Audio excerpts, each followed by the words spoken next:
Hello my dear friends, you're on the Military Summary channel, and today we will discuss the situation in Ukraine on the 2nd of October. Today we have a lot of very interesting updates, so let's start. First we're going to start with Liman bridgehead. As if you remember, as you know, the Russians left Liman bridgehead, and as you can see the Western sources map has been updated. Now we see that all these areas are under Ukrainian control. Furthermore, the Ukrainians got control not just over Liman, but Zarechne, Tarskoye, Terny, Yampolovka. All this area is under Ukrainian control. Furthermore, today during the day, the Ukrainians were making few attempts of counter-offensive operation in direction of Kremenная. It was some kind of recon combat. They were trying to understand what's going on there and just to press this area and not to give the Russians to relax on this front line. If we are talking about the Russians, of course, they're in panic. Today we got a lot of interesting updates in their segment of internet. Most of the Russians are in panic because of the leaving from Liman. Were blaming some officers, high-rank officers, who were responsible for defending this area. Furthermore, today we got some data that some general staff of this defense line were dismissed and new officers were hired on their position. So the situation is very interesting, but now let's talk about the situation in the ground. So the Russians are trying to establish new defense line near Kremenная, and this is a very important and vital question. Of course, there is a difference between defending Kremenная and defending Liman for many reasons, and one of them is that if we're talking about Liman, the Ukrainians attacked Liman from at least three sides: from the west, from the north, and from the south. So that's why it was these two attacks allowed the Ukrainians to encircle this town. But if we're talking about Kremenная, for now, the Ukrainians have at least just one position to attack, and they can attack Kremenная from the west, from this side. And when I'm talking about the west, I'm talking about the area from Seversky Donetsk River to, let's say, this forest. So this is the only area where the town can be attacked. So that's why if the Ukrainians want to repeat their tactic of encirclement anyway, as we discussed as well in my previous videos, the Ukrainians first they need to take control over Privilia. And after that, from Privilia, the Ukrainians at least will be able to establish some fire control or something more against the town by the name of Stara Krasyanyanka, and at least this will give them opportunity or possibilities to encircle this town. So without Privilia, it's highly unlikely to take this town or to use the frontline attack tactics, and of course this might bring and might give a lot of losses from the Ukrainian side.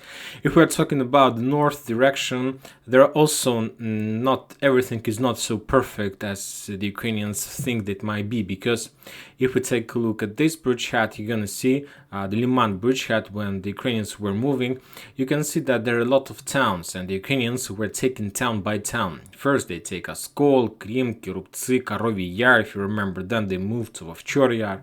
Then there was a very heavy clashes in Redka Dub. After Redka Dub, the Ukrainians started moving to the south. So every day they took towns, and this is very important because towns is the place where you can hide your infantry, where you can hide your tanks, artillery system, or to have some defense position. But if we're talking about the bridgehead between these two rivers, this one Zheribyanka river, this Zheribets river, and this river Krasnaya Reka, these two rivers, and if Ukrainians want to move to the north, as you can see, there are no towns at all in this area. There are just some forest. Let's take a look at the Russian sources map in this area.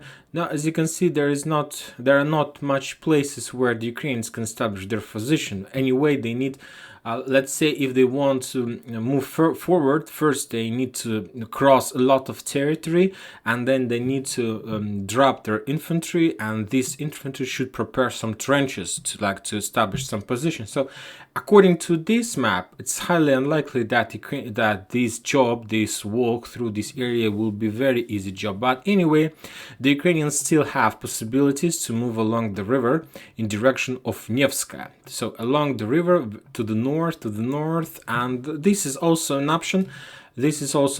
And maybe somewhere at Novosada and Nevska, maybe they will be able to turn to the right and then to attack these towns. So anyway, the Ukrainians, I think that they have some plan, but maybe they are not planning to attack in this area. We'll see. Who knows?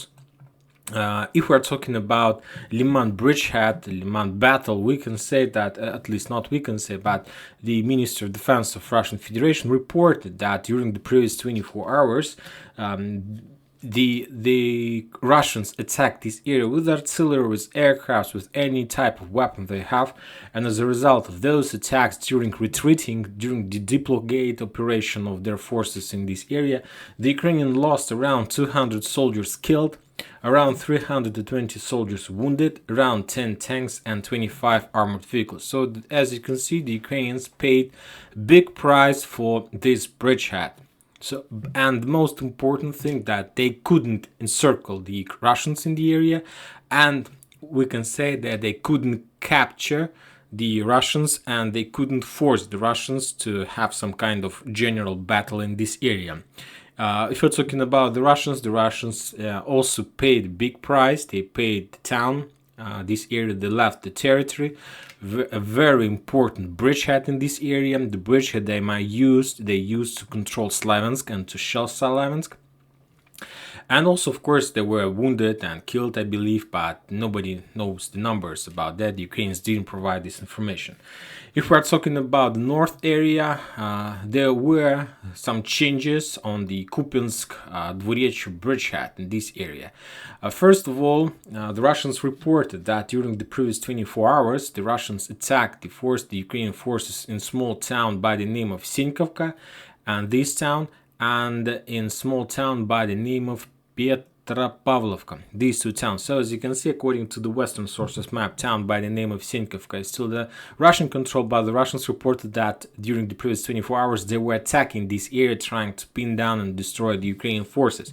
And as a result of those attacks, the Ukraine lost around 100 soldiers and 12 armored vehicles.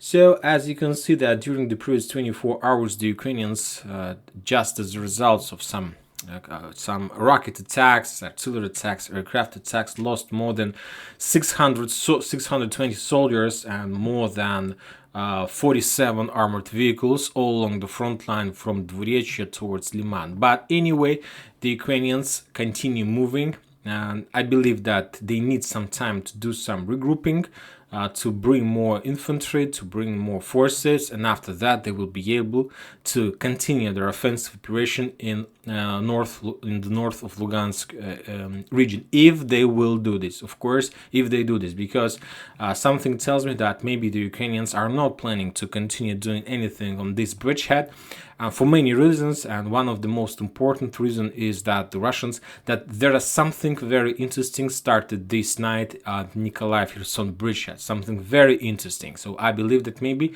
the Ukrainians will take some pause, will take some time, and maybe later, after according to the result of the counteroffensive or any mass that now is going in the south, they will start or continue their offensive operation in this area. For now, there are no changes. Furthermore, today I think that we need to discuss another important thing from this bridgehead. If we take a look at the map of disposition, this is the map of disposition of our bridgehead, of our area, where this is Liman, this is Seversk, this is Kremenaim, the area where the Russians established their fortification. If we're talking about the Russian side, as you can see, they managed to move some reinforcement to this area. Now this territory is under protection of 208th Motorized Regiment of Bars Infantry Battalion. This Bar 13 and Bar 16 were the forces who were located in Liman, and these the main forces who hold Liman as long as we saw. Also, there is 752nd Motorized Brigade and 2nd Motorized Brigade. Maybe there are more forces in this area, some maybe campaigns or something like this, but for now, these the main 4 brigades or 4 types of units who protect this area. If you're talking about the Ukrainians, as you can see, they moved a lot of forces in this bridgehead. And I mentioned one important thing I would like to tell you about this, that the thing is that for those that offensive operation in this area, the Ukrainians moved a lot of forces from Seversk bridgehead, from this area. If you remember, there were Charlie Group we discussed, there were a lot of infantry brigades between Seversk and the Russian forces, and now as you can see, this territory is totally empty. Now we can see that there is 54th Mechanized Brigade near Seversk, to be more precise, in Serebryanka, their main base. There is 414th Defense Brigade. There is 10 Mountain Assault Brigade, and this brigade lost a lot of blood during the previous weeks. If you remember, this brigade were trying to attack Sporne to storm Berestova, and they achieved some success, but then the Russians moved their Wagner groups and moved these forces back. There is 118th. So as you can see, in comparison with the previous weeks, there are less forces of the Ukrainians on this area, and this is very important for many reasons. First of all, what do the Ukrainians are the Ukrainians planning to move back these forces just to be on the safe side on this front line, because now this front line is weak because the Ukrainians lost a lot of forces during the Liman offensive operation. This is the one thing, and the second, that they moved some force from this flank. And if the Ukrainians are planning to move some forces back just to be on the safe side, that means that maybe we won't see any offensive operation from Liman bridgehead, because you need some manpower to do this, and as you can see, the Ukrainians use their manpower from the front line. And the question to the Russians, are they planning to do something with this situation? Because now we see that there are less forces near Seversk, and it's the best time for the Russians, if they have such possibility, if they have manpower, they have anything, to start some kind of counter-offensive operation in the direction of Seversk. Do they have this manpower, this power to feel complete this operation? I'm not sure about this, but I believe that soon we're going to see this. But anyway, now let's talk about Bakhmut and Artyomovsk. Yes, we saw about significant success of the Ukrainians in Kharkiv and Donetsk region, but the Russians continue storming Bakhmut very slowly, step by step, and so on. But anyway, today we got the first confirmation, the first update, that some Reko in combat, some commandos or Russian scout entered Opotne, this town on this, let's say, block on the south of Bakhmut. So as you can see, no matter the situation on Liman bridgehead, the Russians continue storming and attacking Bakhmut. And there is also another question, are the Ukrainians planning to do something with Bakhmut, or for now they're not planning to change their focus and allow the Russians to attack this fortification? Meanwhile, they will do their job on LPR or any other region on the north or something like this. So for now, there is no answer to this question. Now let's talk about Kherson district, about Nikolaev Kherson district. Yesterday, the Ukrainians started their counter at night, somewhere in the evening, started their counter-offensive operation in this region, and from in 3 directions. The first one, Nikolaev Kherson direction. The second one on Andreev bridgehead in direction of David Brody. So they were trying to attack this town, and with small 2 roads in direction of Bruskinskaya from this bridgehead and in direction of Kostromka. And the third direction was from the north in direction of Zolotaya Balka, and the Ukrainians got this town. Just like 15 minutes before I started recording this video, some Russian sources reported about another critical situation on the front line, and they were saying that Ukrainians are moving from Zolotaya Balka in direction of Berislav. So their main goal of the Ukrainians to attack Berislav using this road, and all along this road they are planning to attack the Russians and push the Russians from this bank of the river. So this is a very important, very interesting situation, and we need to follow this situation as well, because we can understand the Russians' behavior near Liman bridgehead. They're like have insufficient forces, lack of infantry, and lack of artillery. So they have lack of manpower, and we understand that they need to make a decision.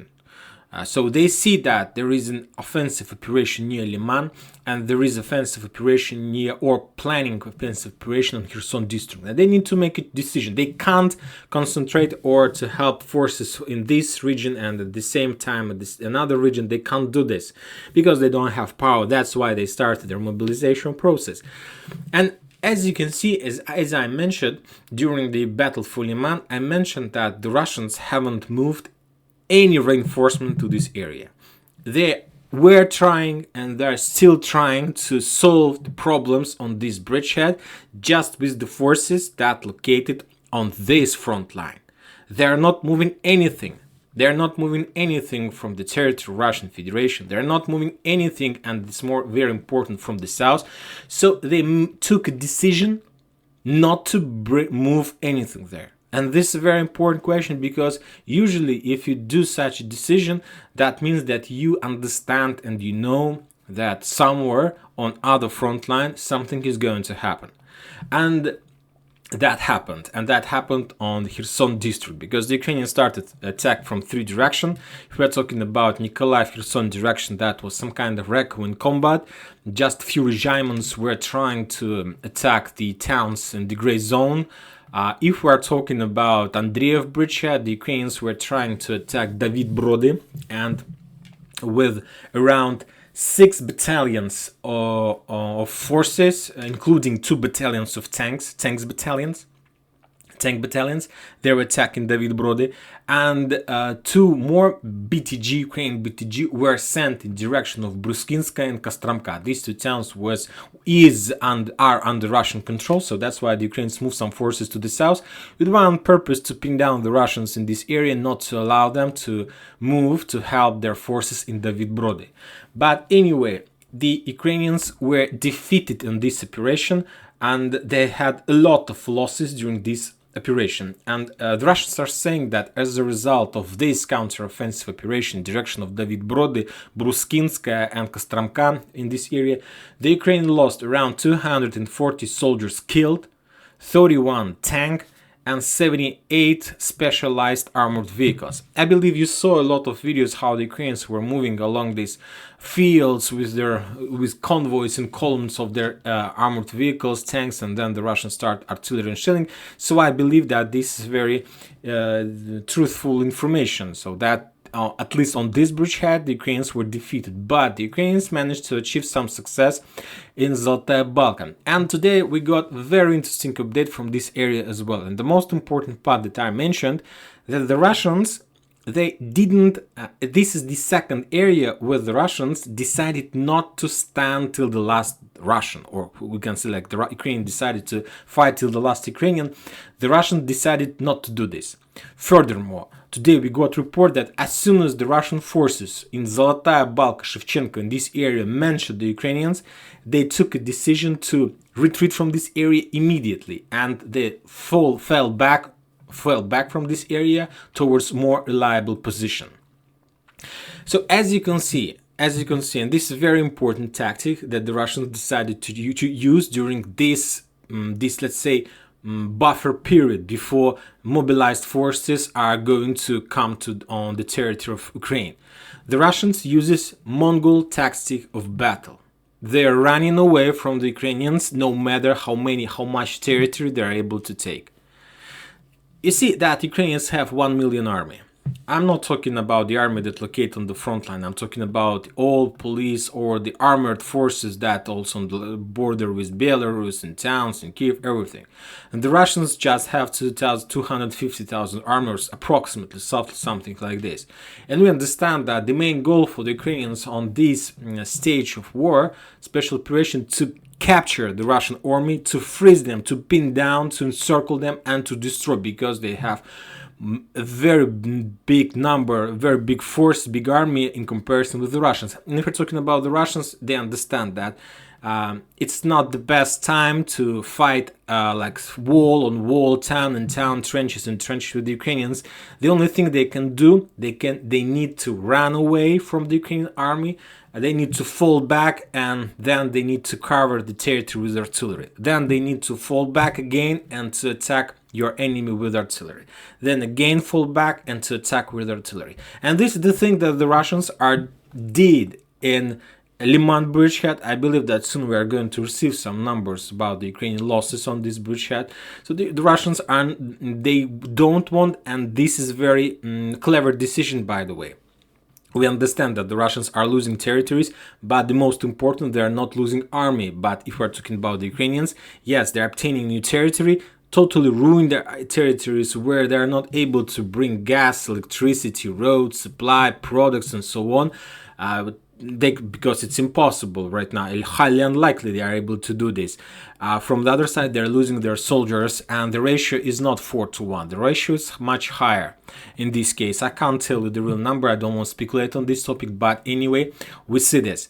And furthermore, the Russians are saying that as a result of all battles on this front line during the previous 24 hours, the Ukraine lost around 400 soldiers, 43 tanks, and 89 specialized armored vehicles. So the front line the movement of the front line has started. And now we understand, now at least it's my opinion, totally my opinion, it's up to you to believe or not, to trust or not, but now I understand why the Russians lost or gave the Ukrainians this bridgehead. And as you can see, as I told you, they haven't moved any reinforcement to this area, and they decided to concentrate on the south of Ukraine and not to allow the Ukrainians to take control over Kherson. Because if we compare the values between Liman and Kherson, we understand that Kherson has much bigger value than Liman. First of all, Kherson is the capital of this region. The second one is that Kherson is the town on the Ukrainian side of the Dnieper River, and so that's why the Russians, before they finish the mobilization process, they need to hold bridgehead on this area, because I believe that maybe, and I believe that they will try to develop their bridgehead and they will try to attack the Ukrainians as soon as they finish with mobilization process. Another important update are coming from the town by the name of Dnipro. This town, the Russians reported that during the previous hours they attacked some department of special forces in this town, and the Ukrainians lost around 35 soldiers of special forces or agents or something like this. But this is the situation. Also, another important update are coming from the Russian parliament. As you know, the process of including the territories of Lugansk, People Republic Donetsk, People Republic Zaporozhye, and Kherson started on the 30th of September. When there was a big meeting, and during that meeting the President of Russian Federation and the heads of these republics signed a document, and as a result of that was some kind of contract that described the process of including these territories as a part of Russian Federation. But this is not the only step that should be done according to this process. At least I have counted at least three separate process that should be done during this situation. First one is to sign a contract.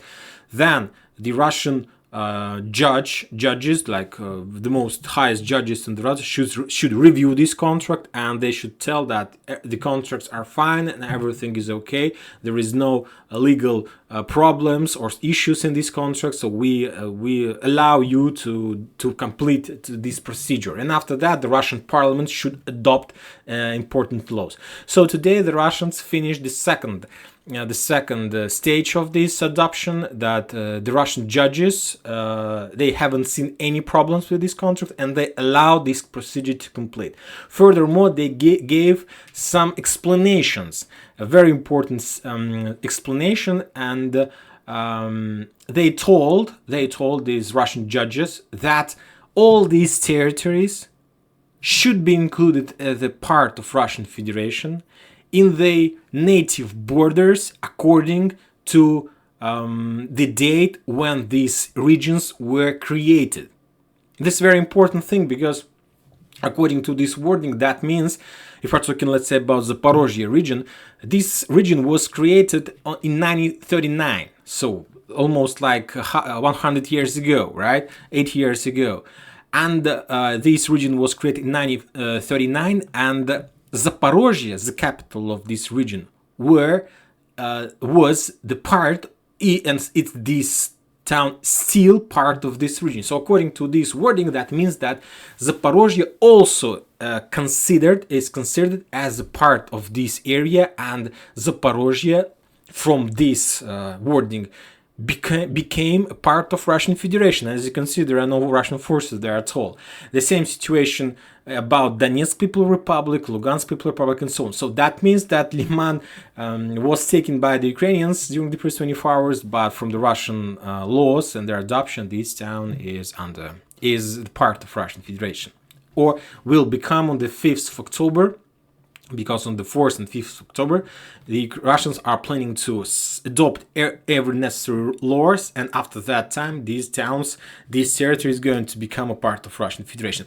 So this is also a reason why the Russians are keeping silence, because everybody expected about a lot of attacks, something new, but they want to complete all legal things, and after that they will start doing the thing that they need to do. At least everybody expect that.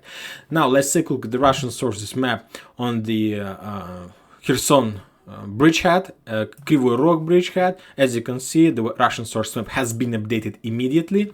The Ukrainians were defeated in this area, just we discussed, and as you can see, they managed to achieve some success near Zoltaya Balka, Shevchenkovo, and now they're moving in direction of where is this town? In direction of Novokakhovka, in this area. So as you can see, there is some icon, meaning that they're moving. And we can say that the second attempt of counter-offensive operation in south of Ukraine has started. The Ukrainians need to take as much as possible. So we'll see, and let's follow this situation. Thank you for watching. And that's it for today. Military Summary channel reminds you to condemn any violence in Ukraine. Thank you for watching. Subscribe to my channel, put your likes, join my Patreon, and have a good weekend. Bye bye.